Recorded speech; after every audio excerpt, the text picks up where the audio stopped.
We are now 3 weeks since Russian troops launched a full-scale military invasion of Ukraine on February 24th, 2022. Right? So, it's hard to overstate, right, the crisis that we are watching unfold, the amounts of human pain and needless suffering, displacement, militarism. It's a really awful situation, as we all know, and we here at The Real News have been doing our best to cover it for our audience in a number of forms, both in terms of coverage that we are producing in-house with great interviews that Marc Steiner, who's sitting next to me, has done with folks like Chris Hedges, Leah Tarachansky, interviews that I have done for The Real News with specialists like Dr. William Risch and activists in Russia like Ilya Matveyev, media personalities and critics like Abby Martin, right? And on top of that, we've also been really trying to kind of work with, in collaboration with some of our esteemed media partners, people who are also doing really great work and that we're working together with them to lift up the coverage they're doing. So outlets like Open Democracy that everyone should support, outlets like Common Dreams, outlets like Mondoweiss, Roots Action, who have been holding a number of really great panels that we've been honored to reshare with our audience at The Real News. We've also, as I mentioned, been publishing a lot of articles on the Real News website, as well as videos and podcasts on our YouTube channel and podcast feed. But for our viewers and listeners and readers, right, they've really only gotten to see that side of it.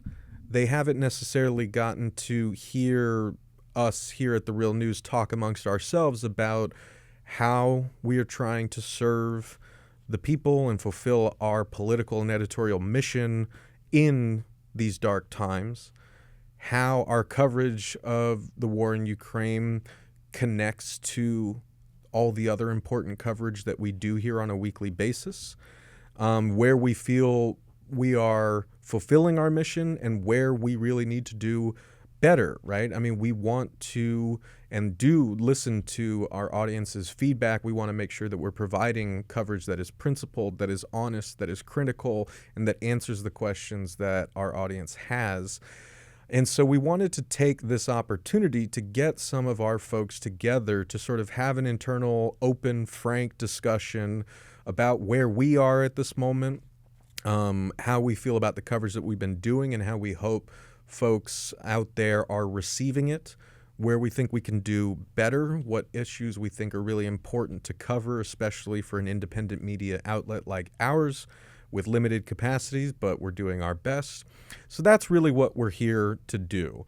And, we're speaking on, the day that President Zelensky in Ukraine spoke to the U.S. Congress. Things are evolving with every day. So by the time our audience sees this, the circumstances may very well have changed, but that's part of the struggle to navigate this right now as media makers, as people fighting for peace and justice and the right to self-determination, and the right to not have your life crushed by an imposing aggressor, so on and so forth. So with all of that in mind, I'm genuinely honored and excited to be joined by some of our great Real News cohorts here, including Marc Steiner, radio legend, host of the Marc Steiner Show here at The Real News. Marc, thanks so much for joining us, man. Happy to be here. We've got the great Bill Fletcher Jr. Can't say enough great things about Bill and the work that he's done hosting shows like The Global African. His political work is incredible. He's an accomplished fiction and nonfiction writer, longtime activist, and he is also the co-host of the amazing Rise of the Right series for the Marc Steiner Show that is running on The Real News right now. Bill, thanks so much for joining us, man. Pleasure, Max. Thanks very much. And we've got our amazing managing editor, Jocelyn Dombroski, who y'all can see in the control room back there. Hi, Jocelyn. Hello. So again, and we're here, for our audience. We want to have this sort of discussion with y'all about how we are working right now to cover this, to answer some of the questions that we know that y'all have, and to talk openly amongst ourselves about how we are centering ourselves in this moment and doing the work that needs to be done. But we are also representing the rest of the great team here at the Real News Network, who y'all can't see, but amazing folks on the studio side, on the administrative side, and our other great content producers. They're all here with us in spirit. So with all of that up front, I wanted to just kind of maybe ask the basic and blunt question, right, about, given the fact that we are now, as I said, 3 weeks into this Russian invasion of Ukraine, the fog of war is very thick. I think like the initial sort of emotions about, what this war is about and how it can come to a conclusion are sort of giving way to this, sort of anxious malaise when we realize the severity and the longevity of a conflict like this. So I wanted to just kind of go around the table and ask y'all, how you are sort of centering yourself in this moment politically, analytically, and from like a humanitarian perspective. Like, how are you holding up and how are you working in your own way or here at the Real News to sort of do something about this, right? So, Marc, why don't we start with you? Okay. It's a difficult piece to cover, I find, and in its complexity. I mean, it's something I think you can only do if you embrace that complexity. I was joking with you all earlier before we started the program that I was a kid. We lived across the park from the Polish-Ukrainian neighborhood. In our neighborhood, it was Jewish. And we were always said, you don't go to the other side of the park because they don't like us. Mm. So when things go down in Ukraine, I usually go, who cares?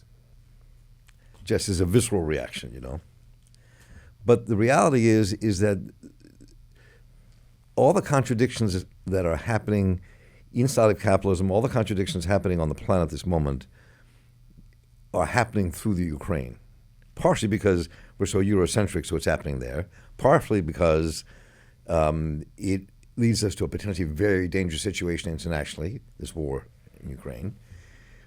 And you can't deny the fact that Ukraine has a huge, powerful right wing, like the United States of America has a huge, powerful right wing. But so does Russia. So I think you have to really look at all that complexity to figure out what's going on. That doesn't mean you don't support, from our perspective, you don't support the Ukrainian people's resistance to this Russian invasion. And you're seeing Ukrainians from the left to the right, from the neo-Nazis to the anarchists, together fighting the Ukrainians. And one of the things I watch and watching very carefully is the power of the right, which really has the potential to grow inside the Ukraine and inside of Russia because of this war. That strengthens them internationally. So it's just full of contradiction and complexity. And I think that's one of the things that I've been trying to do in the coverage I've been doing here at Real News, that you're trying to do, that I think we have to do, to put that on the table. This is what we're facing. Mm-hmm. Bill, what about you? How are, you faring 3 weeks into this? What is really sticking with you about kind of, how we in the West are responding to this, or how this situation is unfolding? So, Max, I begin with that this is a battle fundamentally about self-determination. It is not a battle around denazification. I would say to Putin, denazification begins at home. Like, let's denazify the Kremlin. But it's not about denazification. It's about self-determination. And I think that part of the problem in the United States, among many progressives and leftists, is that we're actually very U.S.-centric. And we believe that everything that happens on this planet is either the direct outgrowth of something positive or negative from the United States. And therefore, nothing could happen that involves the agency of others. So in this case, a lot of focus on NATO expansion. Now, NATO expansion is a real problem.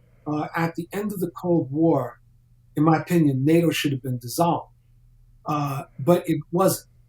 And what ensued was very complicated. It was both a combination of a sort of U.S. stupidity and aggressiveness combined with great fear among the former Soviet bloc countries about what was going to happen.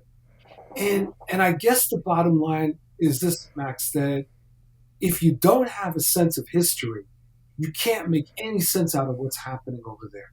Let me just give you one example of something that very few progressives are talking about, particularly those who are focusing on NATO expansion. The Budapest Accords of 1994. So up until 1994, Ukraine had the third largest nuclear arsenal on the planet after the United States, believe it or not. Right? So it was Russia, the United States, and then Ukraine. Ukraine, based on this agreement, turned over its nuclear weapons to Russia on the condition that Russia guaranteed that they would never attack Ukraine. Never. In 2014, Russians broke the agreement. Now, I think it's really important for the listeners and viewers of this program to think about this. Would we be having this discussion today if Ukraine had not given up their nuclear weapons? And what does that mean for small countries around the world that are fearing bigger countries? Should they all get nuclear weapons? Should they get other weapons of mass destruction? Do we have yet another arms race? I mean, I think we have to think about this. But again, if you don't dig through history, a lot of this won't make any sense. Yeah, no, I mean, I think that's very well and powerfully put. And, Jocelyn, I'm curious, you and I are working on the editorial side every day, right, to try to stay on top of this, to try to manage the production of our in-house real news coverage, as well as, as I said, the sort of republications that we've put up on our website through our publication partners. And it's a lot, but I guess I'm curious to hear your thoughts on, just from your side as the managing editor, or just as a human being in the West. The thing that makes me think of immediately, because like Bill, like you were saying, this is something that a number of people do not seem to be including in their discussion. What would happen if Ukraine had not given up their nuclear weapons? What would that look like? There's a video that we published, a talk that we published from Roots Action, where one of the speakers spent a fairly long amount of time focusing on, this is one of the things that does not seem to be getting the attention that it should be. Not just the fact that there is a potential nuclear war threat or threat from nuclear weapons, but the fact that there are a number of different crises, like global world-threatening crises, that are, and going back to the thing that Marc was saying, that are all kind of coming to a point of emphasis here with the things that are happening in Ukraine. And the examples that he was using specifically, though, were nuclear weapons, COVID, which is right now a problem that is affecting absolutely everybody that is either fleeing or trying to stay safe in Ukraine and anywhere else that they get to, and global warming, climate change, climate crisis, which is another thing I think also that we've made a point of covering, and we've made a point of identifying that military action in war actually is a horrible addition to that impact. Right, and I mean, I think that, the what you are articulating and what we're all kind of trying to work through is one of the reasons why I wanted to have this frank and open panel, right? Because I don't at all want the coverage that we do here at The Real News to pretend to be like the one capital R right take on everything that is happening right now, right? You know, Abby Martin said something to me in our interview that I thought was very powerful, which is like, I'm not a child. I want multiple perspectives. I want as much information as I can get, and I want to reach the kind of most sane, logical, and principled conclusion that I can with the information that's available to me. That's what we're trying to do here, right? We respect our viewers and readers and listeners as complex human beings with agency who aren't going to agree with everything that we put out, but who will hopefully nevertheless be enriched and empowered by the different types of information and perspectives, historical context, so on and so forth, that we can provide with the tools that we have available to us. And I think this, we'll talk about this maybe in a little bit, right, about the sort of interesting reactions that we're seeing online, not just to our coverage, but to the way that people in times of war respond to the media, right? We saw it in the years after 9/11, right? It was a very frenzied, cultural hysteria where certain things were off limits in the mainstream media, certain parts of the political culture got very vicious, and that inevitably creeps into people's psyches in the ways that they respond to critical, independent coverage like ours on things like a war in another country. And so we'll talk about that in a second, but to your point, Jocelyn, like that's really the struggle every day that we wake up, right? Is we have to accept that for the vast majority of us, we don't have that historical context that Bill was talking about. And that's very self-evident in the shit that we're seeing even in the mainstream media. I'm seeing expert after expert say like, oh, Putin's, or Russia's still communist and Putin's trying to kind of restart the Soviet Union. And I was like, are you fucking kidding me? Like, do you know anything about Russia or Putin or what have you? But again, it's just a sign of how bad the sort of our media diet is, especially here in the U.S. when it comes to knowing about other countries. We see ourselves very much as the center of the universe, and we don't feel the need to know a whole lot about the world beyond our borders. We actually often don't feel the need to know a whole lot about our own country. I'm not saying that to berate people. I'm saying that one of the reasons we do what we do is because we recognize that mainstream media has failed people in a lot of respects. It is not prepared us to handle situations like these that require not only nuance and kind of the ability to understand that multiple complex realities can exist at the same time, but most importantly, to take that information and to do something useful and good, to fight for justice and peace and dignity instead of just, frantically reacting to the information that's playing across your screen. I think that was one of the things that really made me deeply uncomfortable in the immediate wake of the Russian invasion on the 24th was something as horrifying as what we were seeing unfold. And I think we all acknowledged it was horrifying.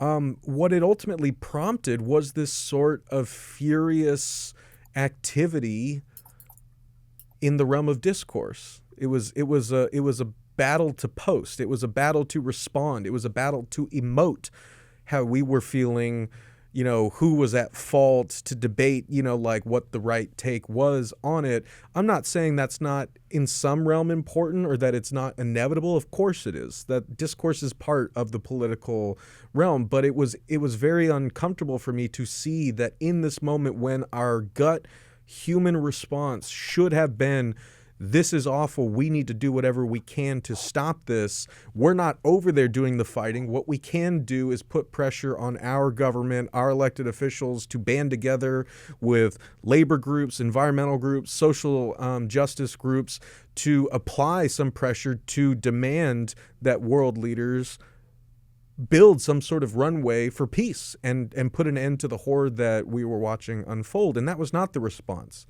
And I guess I still don't quite know what to do with that, I have a question based on that. Do you think it is the fault of the media overall that people don't know what to ask for if they were to demand some kind of action from elected officials or governments or people who have the ability to influence this kind of thing? Or do you think that there is another kind of lack of organization, like for lack of a better word, happening, or that's symptomatic of something else? I think it's a great question. And since I just went on a long rant myself, I'm going to toss that to Bill and Marc and see what you guys think first.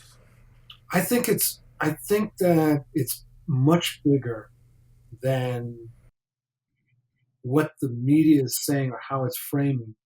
We're dealing with a situation that is fundamentally not in our control.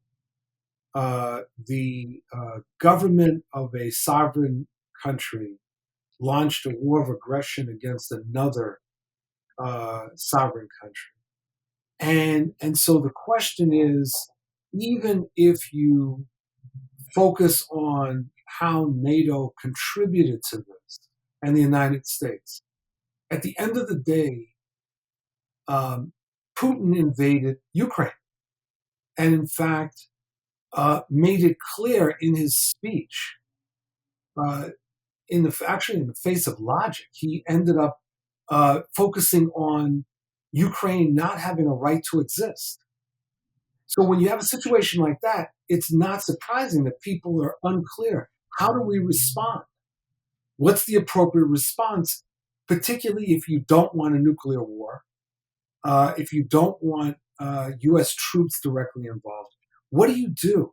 What do you do with a nuclear bully, which is what a lot of the world has asked for years about dealing with the United States? How do you handle a nuclear bully? And so part of what I think is important for the real news is to actually have this kind of discussion. And it's got to be a discussion that's based on facts, not just opinions. Like when you were talking about 9/11, when you have these so-called truthers that were suggesting that that the buildings were brought down through some sort of remarkable act of sabotage, you get to a certain point where you can't actually have an exchange because some people are in the seventh dimension and other people are actually dealing with reality. And I think we're seeing that in the Ukraine war when you have slogans like "No NATO in Ukraine," and I've been trying to figure out now what NATO troops are in Ukraine. I mean, the Russians are in Ukraine, but you have these things. You have people buying into Russian disinformation. So I think you have to have discussions that are both comradely but based on facts, at least as close as we can approximate them. And honest people will disagree and can disagree. And I think that needs to be respected. And I think that that's potentially a very valuable place for the real news. Pick up on that. I think that part of it also has to do with offering analysis that's based on historical reality. So let me digress this just for a moment and take us back to the year 600. Okay, so there's a little farther back. Right? So the first Vladimir, who brought in the Orthodox Church, left the polytheistic religion, and created modern Russia. And he was, in today's world, a Ukrainian. He was from Kyiv. So Russia and Ukraine have always had this complex history. And Ukraine has always been one of these oppressed nations like the Kurds that have always been part of somebody else's nation. Whether it's the Lithuanian Empire, part of Poland, Russia, they're very similar in many ways to some Kurds and other groups I can think of around the planet. Also, it's interesting for us to think about, before Zelensky became the president of Ukraine, the right was in a huge surge in the Ukraine, a huge surge. They made it illegal to say anything that condemned things that the pro-Nazi Ukrainians did in World War II. So it's a complex situation. At the same time, Russia gives solace and refuge to people like Ronaldo Nazzaro and other famous right-wing militia people from the United States that are living in Russia. So So what I'm saying is that we have to understand, again, I'm going to go back to the word I keep using because it is for me, the complexity of what we're facing. And so, and it's hard to divorce yourself sometimes. I mean, this whole idea of being an objective journalist, what the hell, whatever that means in this day and age. But for me, you have to be objective in how you're covering it and really not be afraid to give an analysis and may critique everyone. That doesn't mean you don't stand up for the Ukrainian people who are being invaded by a much larger nation. And I think that, and I think that, as I said earlier as well, you've got to watch the danger signs for the future, how this can spill over. You got to watch the danger signs of the future because I think in some really warped and weird way, this can strengthen the right wing across the globe and in Ukraine. And that doesn't mean that that doesn't mean that the Russians are wrong for doing what they did. It just means that's part of the reality you have to wrestle with. And I think that's part of our work, and not to be knee-jerk. I think a lot of people on the left, friends I've had arguments with, people critique some of the work that I've done here in Real News, that are saying we have to like critique NATO and not critique Russia as heavy as they do NATO, which is insanity. It just makes no sense. Well, it's a misanalysis of Russia, Mark. That's the thing. I mean, I think there's people that think that Putin is actually a closet socialist and that he's just waiting for the right moment. Sort of like Superman, going into the telephone booth and then he turns around and has his suit on. I think that people are expecting that that's what's going to happen with Putin. And they can't get over that Putin is a white supremacist, homophobe tyrant who's aggressive and wishes to reconstitute the basic territory of the Russian Empire. They can't accept that. And then also, I think for very understandable reasons, people are so used to opposing the criminality of the U.S. overseas that the idea that there might be another criminal that is just as dastardly is really, really difficult. I remind people of what happened in the Spanish Civil War. And because, I've gotten into arguments with people that say, Bill, we can't focus on Russia. We've got to focus on the U.S. That's U.S. imperialism is our problem. I said, okay, I got it. But let me ask you this. How does that explain what happened during the Spanish Civil War? When the Spanish Civil War unfolded, leftists around the world, communists, socialists across the board, were demanding that their governments, even if their governments were imperialist and colonialist, help the Spanish Republic fight the fascist uprising and the intervention of the Nazis and the Italian fascists.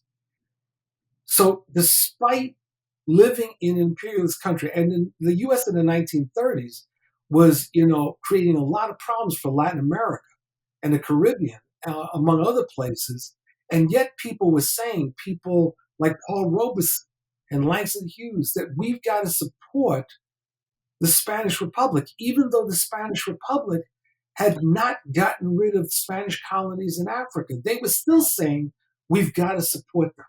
So this whole notion that we only focus on the United States is absurd. It is ahistorical and doesn't deal with the reality that we're moving into a multipolar world that could be a multipolar authoritarian world. Being multipolar does not necessarily mean that it's going to be more democratic. It could be more Orwellian. Think of Oceania, Eurasia, and East Asia in Orwell's 1984. Well, let me, just to kind of take a sort of step back from that and kind of, again, offer a sort of meta response to Jocelyn's question, right? Because it speaks, again, I think that what you said, Mark, and you said, Bill, makes a lot of sense. And again, I'm thinking about this in terms of our mission here at The Real News, what we do on a day-to-day basis, right? We have a studio, we're in it.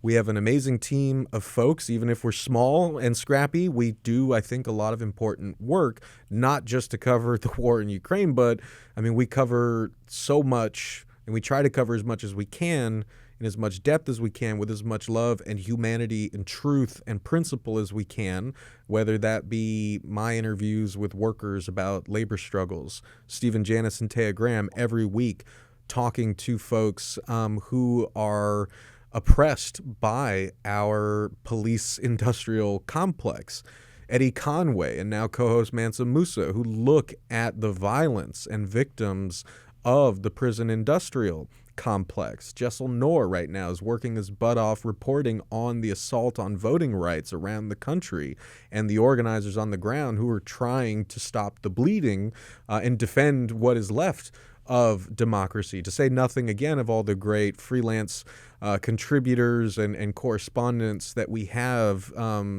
doing great work for The Real News on a week-to-week basis. We try to cover a lot of bases here in a number of different mediums, in text, podcast, and YouTube. It's one of the things that I think makes us unique.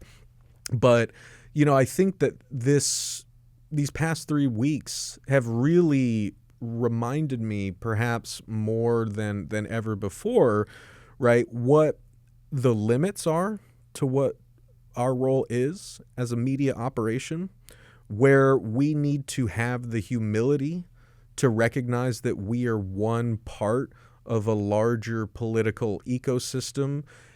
We play a crucial role, and we need to take that role seriously. And I see that role in a number of ways as, first, reminding people of the basic humanity of their neighbors and their fellow human beings around the world, and to remind people of the value, the sanctity of human life on this planet, non-human life on this planet, and life on this planet in general, right? Like Jocelyn said, like, we are teetering so dangerously closely to an all-out global conflict with two global powers that control more than 90% of the world's nuclear fucking arsenal. Like, we are not messing around here, and I feel like enough people either aren't taking that seriously, or we've just gotten so used to dancing on the lip of a volcano, or seeing human life and the continued, livability of this planet as not really that ultimately important,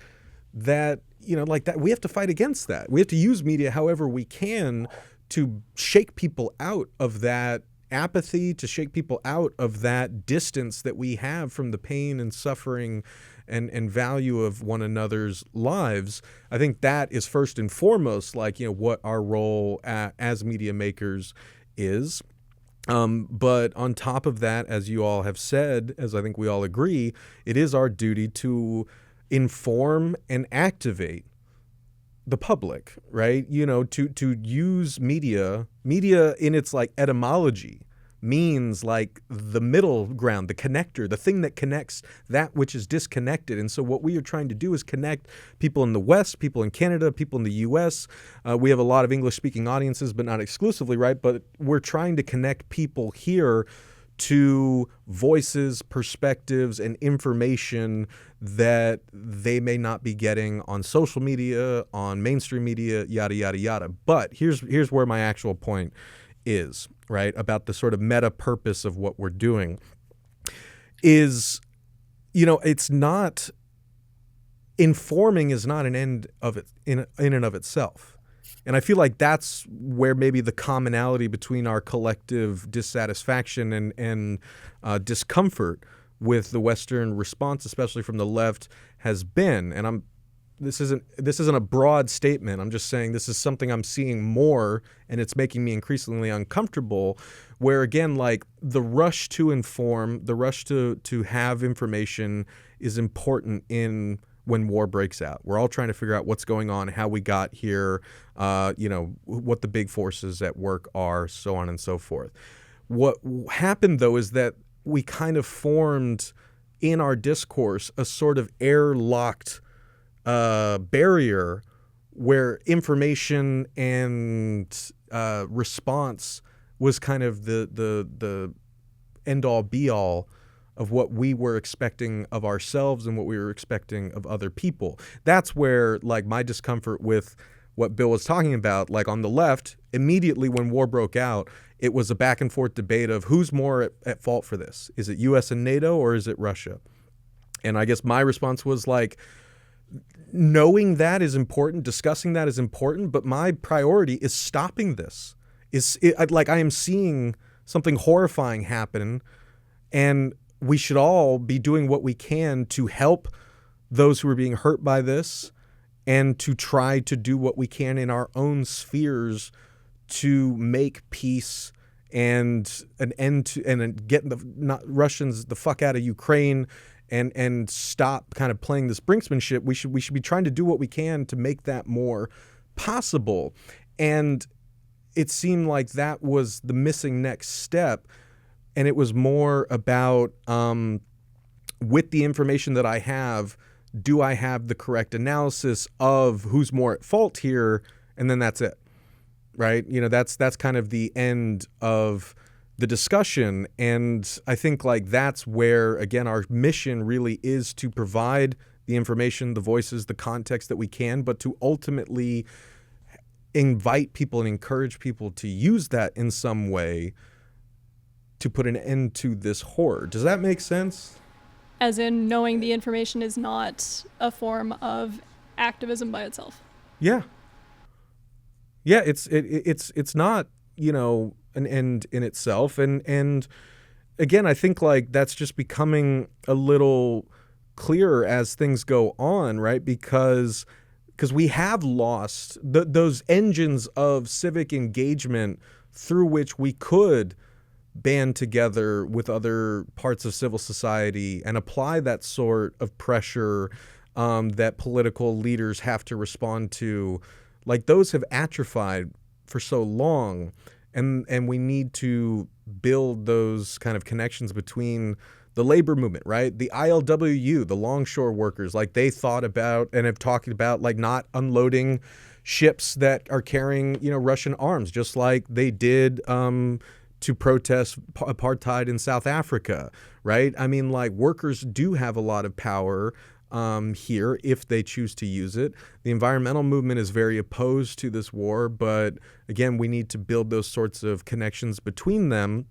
But I feel like that sort of connection building and mobilization is the part that is largely missing. I'm not saying it's not there, but I think one of our important roles as media that are connecting people to different aspects of the world is to try to connect people to others who are mobilizing, others who are working to provide aid for suffering Ukrainians, to say nothing of, you know, folks suffering from war and militarism and apartheid and genocide around the world. There's a thin line that you're walking, that you have to walk. And there's sort of the editorial policy and orientation of the Real News. And then there's the question of the Real News as a mechanism to provoke and harness legitimate debate. And so I think it's important for the Real News to have an editorial policy on the events of the day. But I think it's also important to have various points of view that are represented, along with giving the kind of background so that a framework is created for your viewers and listeners. Because it's the lack of a framework that makes it difficult. If people turn on NBC News, just to pick on NBC, and they're watching Lester Holt in the evening, and they're listening to what's happening in Ukraine, more than likely, and I don't fault Lester Holt for this, more than likely, there's going to be little discussion about any of the historical background. Little discussion about NATO and NATO expansion and the desire of the former Soviet bloc countries to join NATO. None of that. We get these views of the moment at the moment. And that makes it very difficult for people to have a framework to analyze what's going on and why. Because if you want to mobilize people, they need some sort of framework. Otherwise, they're getting elements. They're getting at best bulleted points, but not a framework that promotes any kind of cohesive action. Yeah, that makes a lot of sense to me. I mean, I think that one of the things a media like ours can and should be doing is not just I think it's correct what you said. It needs that we have to have different voices talking about what's going on to get that analysis on the air and let people kind of think through different ideas about how to confront what we're confronting. It's also important. I mean, what I was thinking about as Bill was talking was to really give a historical and political analysis, maybe that outlines what is the history, how did this happen, what are the different parts of it, how did we get to this point, and how, as people who are activists, and most people who listen to Real News are mostly on the left, is my, and that, whatever that means, that large definition. So within that is that, what does that mean for us? What do we do? How do we respond? And I think that's kind of a really important piece for us to offer. As a place and we need to be a place not afraid to offer opinions that do not agree with each other in a discussion, so you can put that framework out for people to wrestle with. This is the start of perhaps an ongoing discussion that we want to have with our viewers about, being open about how we're trying to navigate this, where we feel we're succeeding, where we feel we're falling short, right? And to, talk about how we plan to do better. And I feel like I'm grateful to all of you for doing this, because I think we've gotten that conversation started, but I imagine you watching and listening to this have a whole lot of questions about what else we need to cover or how, we're approaching this or that thing. But I think really one of the takeaway points there, right, is, understanding the limitations of what media can do in this moment, but also really taking seriously the value of what media can be for people who are trying to navigate the fog of war, who are trying to figure out what they could possibly do to help stop the suffering they're watching play out on their phones and TVs and computer screens, right? To take that seriously and try to apply it in the coverage that we do, both in terms of providing that historical perspective. So I would like the conversation that I had with Dr. William Risch, I think, was very helpful. He gave a lot of great context to Ukraine. It's not all the history of Ukraine. It's part of it, right? I even said at the intro to that. We're not trying to say this is the one and only historical take on, the past 30 years of Ukraine. As a former academic historian, I'm like, that we don't do that, right? There are all kinds of books of people arguing with each other and over these different facts. We need to have that sort of critical ability to understand that there are different ways of interpreting this. There are complex realities. Ukraine is a big fucking country with a lot of fucking people in it. Of course, there is a, vicious reactionary right wing. That shouldn't be hard to understand. We have it here, as you said, right? The whole world has been watching for the past 4 years, wondering what the hell has gone on with the United States. Trump is president. The Charlottesville people are marching. It looked just as horrifying to them as the Azov Battalion looks to us. That doesn't mean the entire country is full of goddamn Nazis who deserve the pain that is being unleashed upon them. We need to be able to walk and chew gum at the same time. And I'm getting increasingly uncomfortable with how the left specifically is talking about issues like these, because it feels like I no longer know if we are pointing out the right-wing Nazi problem in Ukraine to say this is a big goddamn problem and something needs to be done about it, or if we're focusing on this to justify the invasion. And we can't justify this invasion. I can't. If you ask me to justify, I won't. And I guess that's one line in the sand I'll draw here at the Real News. We're not going to justify this fucking invasion. And Chris Hedges, I thought, said it beautifully in your interview with him, Mark, where he said to understand is not to endorse. We need to be adults about this, right? And we need to actually do what we can to understand what's happening, how we got here, but to not make that the end in and of itself, but to use that to propel us forward, to band together, build coalition, do what we can in our own spheres, and be better informed to act and put pressure on the levers of power to fight harder for peace. And so Again, this is just the beginning, I think, of an ongoing conversation. We'll have more of these panels where we'll talk more specifically about our own coverage. We want to hear Real News audience's questions. We want to respond to them. Your criticisms, we're here to serve you all, and we want to hear from you, and we do, listen to your feedback. And so I hope this was useful. I know this is a very scary and awful time. But I want to thank you all for supporting us. Thank you for watching. Thank you for caring. And we're going to keep doing what we can to fulfill that mission and to provide y'all with the information that you need to be better, and more active fighters in the struggle to save this world, not just passive spectators to the end of the world. That, I think, is all of our mission. And we're going to keep working hard here at The Real News to fulfill it. So thank you all for joining us on this panel. Thank you all for watching. For the Real News Network, this is Maximillian Alvarez. Before you go, please head on over to therealnews.com/support. Become a monthly sustainer of our work so we can keep bringing you important coverage and conversations like this. Thank you guys so much for watching.